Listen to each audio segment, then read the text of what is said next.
आखिर क्यों खाया था पांडवों ने अपने मृत पिता के शरीर का मांस। आज हम आपको महाभारत से जुड़ी एक घटना बताते हैं जिसमें पांचों पांडवों ने अपने मृत पिता पांडु का मांस खाया था। उन्होंने ऐसा क्यों किया, यह जानने के लिए पहले हमें पांडवों के जन्म के बारे में जानना पड़ेगा। पांडु के 5 पुत्र युधिष्ठिर, भीम, अर्जुन, नकुल और सहदेव थे। इनमें से युधिष्ठिर, भीम और अर्जुन की माता कुंती तथा नकुल और सहदेव की माता माद्री थी।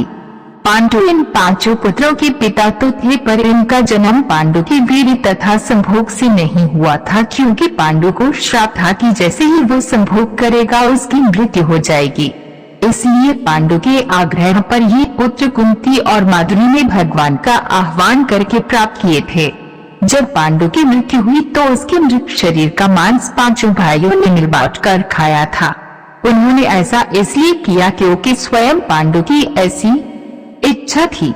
चूंकि उसके पुत्र उसके वीर से पैदा नहीं हुए थे, इसलिए पांडु का ज्ञान कौशल उसके बच्चों में नहीं आ पाया था।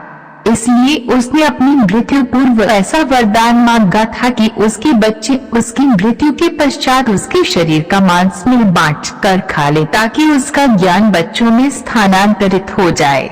पांडवों द्वारा पिता का मांस खाने के संबंध में 2 मान्यता प्रचलित है। प्रथम मान्यता के अनुसार मांस तो 5 भाइयों ने खाया था, पर सबसे ज्यादा हिस्सा सहदेव ने खाया था, जबकि एक अन्य मान्यता के अनुसार सिर्फ सहदेव ने पिता की इच्छा का पालन करते हुए उनके मस्तिष्क के 3 हिस्से खाए। पहले टुकड़े को खाते ही सहदेव को इतिहास का ज्ञान हुआ, दूसरे टुकड़े को खाने पे वर्तमान का और तीसरे टुकड़े को खाते ही भविष्य का। यही कारण था कि सहदेव 5 भाइयों में सबसे अधिक ज्ञानी था और इससे उसे भविष्य में होने वाली घटनाओं को देखने की शक्ति मिल गई थी। शास्त्रों के अनुसार श्री कृष्ण के अलावा वो एकमात्र शख्स सहदेव ही था जिसे भविष्य में होने वाले महाभारत के युद्ध के बारे में संपूर्ण बातें पता थी। श्री कृष्ण को डर था कि कहीं सहदेव ये सब बातें औरों को न बता दे, इसलिए श्री कृष्ण ने सहदेव को श्राप दिया था कि यदि उसने ऐसा किया तो मृत्यु हो जाएगी।